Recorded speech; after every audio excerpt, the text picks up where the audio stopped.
It's a complete honor to have her here with us today, all the way from California, Kristi Beck. Oh, thank you, Brian. It's an honor to be here with all of you. I actually certainly was not anticipating speaking today, but I will say thanks, Carlos, for, making me get up here. So, as most of you know, and of course those of you may not know, my name is Kristi Beck and I'm with Mommy Interrupted Radio. I also have a YouTube channel, Mommy Interrupted Radio Show. I'm on a hiatus at this moment, so there's a transition in the platform, but obviously I'm here. I'm still advocating for with and alongside all of you. I'm a targeted mom. It's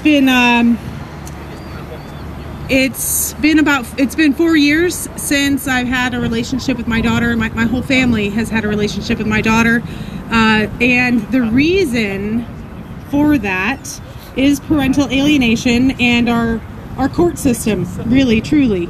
I kind of focus a lot more on parental alienation, and I'm not as versed in CPS. However, I would like to really speak up about Nancy Schaefer. Just the fact that she had the courage to speak up and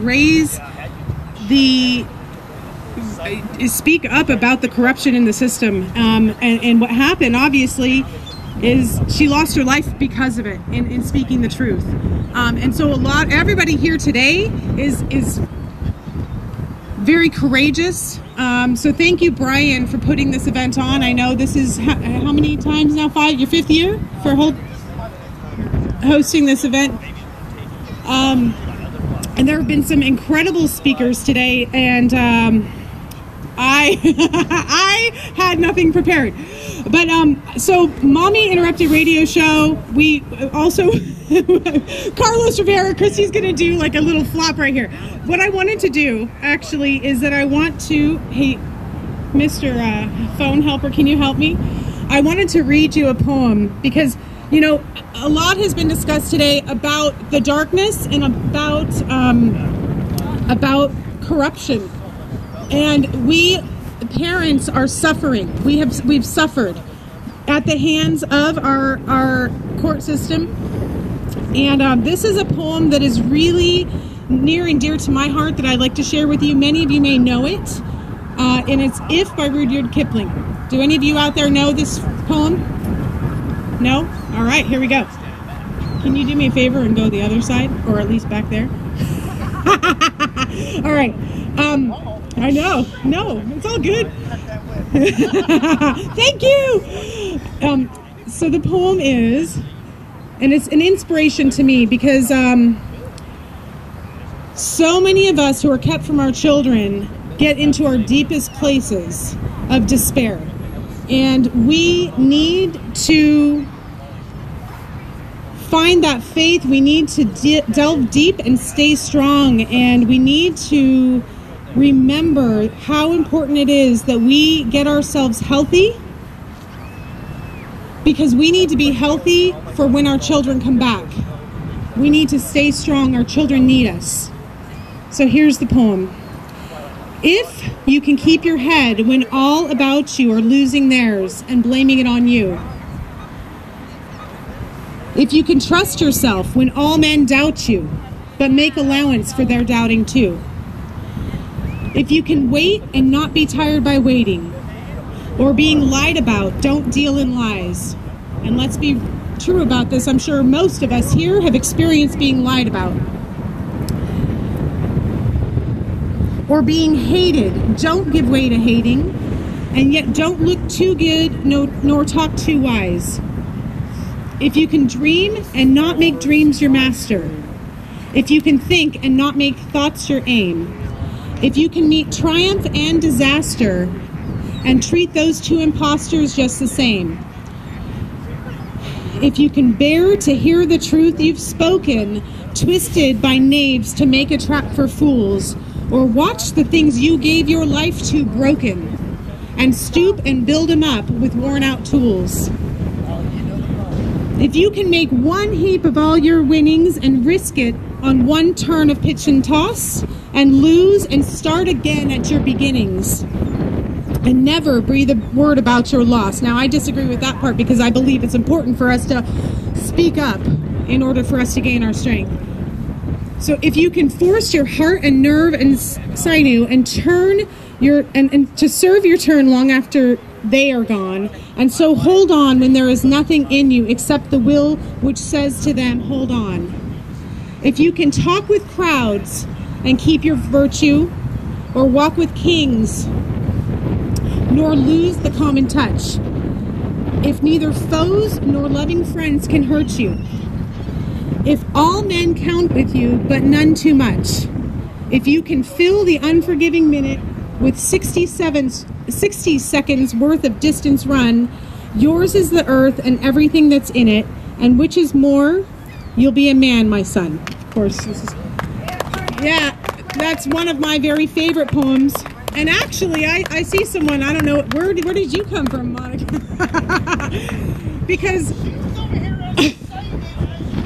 oh, fantastic. She knows it by heart. Well, there you go. So, the reason I share that, it should be self-evident. Again, I believe that all of us that have experienced and are going through this, there is a purpose. There is a purpose for our pain. We need to speak out. We need to share what has gone on. And we need to do so from a place of power and passion and purpose.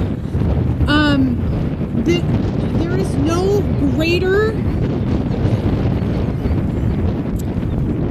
I can't even think, there's no greater asset that we have than our children. Our children need us. Our children deserve both parents. So I know there's typically a lot of fathers. We're actually, I look out here, there's more men here right now than women. And I do stand here. I'd like to talk about the fact that we need to unite as mothers and fathers. We need to bridge the gender gap. It is not just about fathers' rights. It is not just about mothers' rights.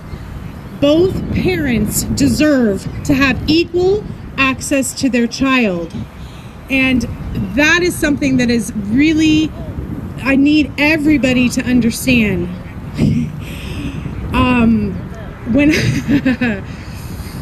And for me to say that, to be honest with you, I'm a mom that's been erased.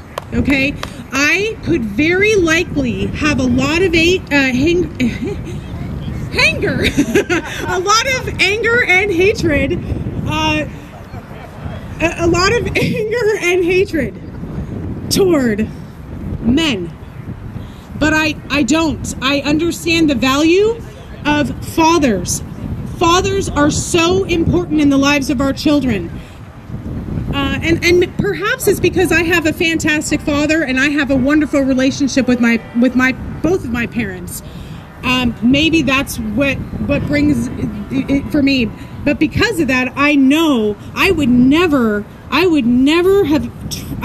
attempt to take my daughter away from her father, even though it's been done in the reverse. And it's really sad when parents, mothers or fathers, hate the other parent more than they love their child.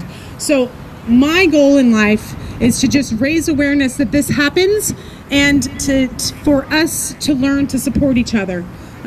Mothers and fathers and children need both parents. So that's about all I got to say. Thank you all. Thank you for making me come up here and speak and fumble at the beginning, especially. But again, please,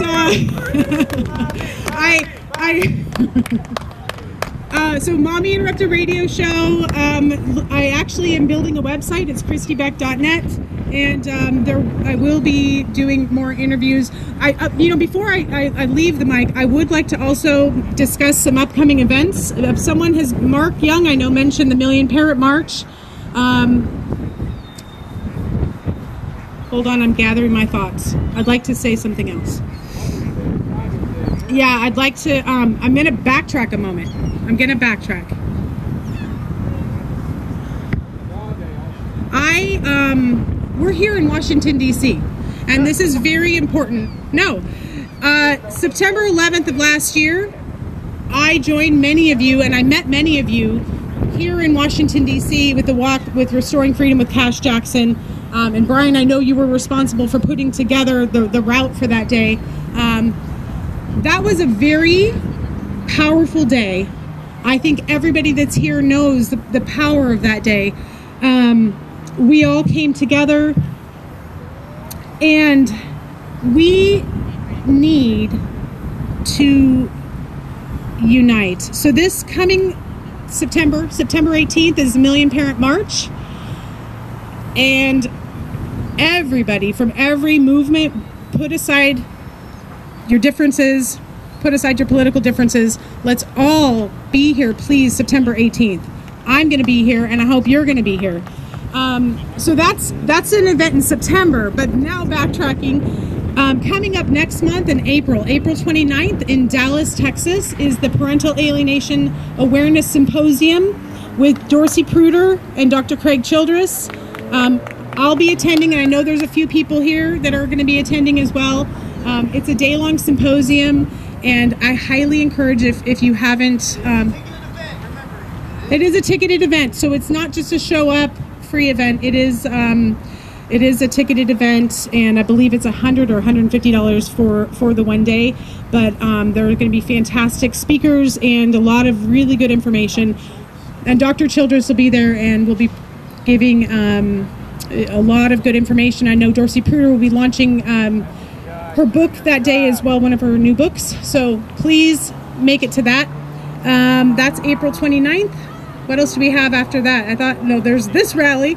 We're coming out of, are we running out of events now? Mark was saying possibly something with here, Mother's Day, Father's Day, and then Parents' Day in July. So I'm... Possibly Law Day, which is right. So there are upcoming events, and I'm sure if you listen to all of our radio shows, we've got Brian Lee with Restoring... Oh, boy. It just got real. We got so... I see someone in the house. I'd like to... Yeah.